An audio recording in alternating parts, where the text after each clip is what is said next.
তো আজ আমি বানাবো হচ্ছে বাড়িতেই ইউটিউবের প্লে বাটন বানাতে আমি অনেক দিন ধরে ভাবছিলাম, তাই আজ আমি হচ্ছে বাড়িতে বানাবো। তো তোমরা সবাই ভিডিওটা লাস্ট পর্যন্ত দেখো। তো প্রথমে প্লে বাটন বানানোর জন্য আমি সিমেন্ট দিয়ে বানাচ্ছি, তাই সিমেন্ট আর বালি দিয়ে ভালো করে হচ্ছে মজবুত করে মেখে নিতে হবে। তারপর ভালো করে একটা মেখবে যতক্ষণ না ভালো করে ডোটা মাখা হচ্ছে। তো খুব তাড়াতাড়ির মধ্যে আমি সেটা মাখছিলাম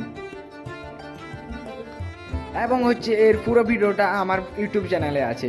তো তারপর আমি এখানে সিমেন্টটা দিয়ে দিলাম পরিমাণ মতো যতটা হচ্ছে। তারপরে এরকম একটা খাপ নিয়ে নেবে যেটা হচ্ছে ছাঁচ, তার মাধ্যমে হচ্ছে প্লে বাটনটা বানানো যাবে।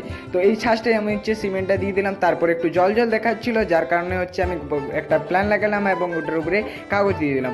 তো কাগজটা আমি কিছুক্ষণ দেবো। তারপর হচ্ছে কাগজটা আমি এখন হচ্ছে ফ্যানের তলে এনে নিয়েছিলাম। তো ফ্যানের তলে আনার কারণে কাগজটা আমি খুলে দিয়েছিলাম এবং খুব সুন্দরভাবে এটাকে আমি শুকোতে দিয়েছিলাম এবং এটাকে খুব সুন্দরভাবে শুকাতে দিয়ে দিলাম। এবং এর বড় ভিডিওটা আছে হচ্ছে আমার ইউটিউব চ্যানেলে এবং এটার পার্ট 2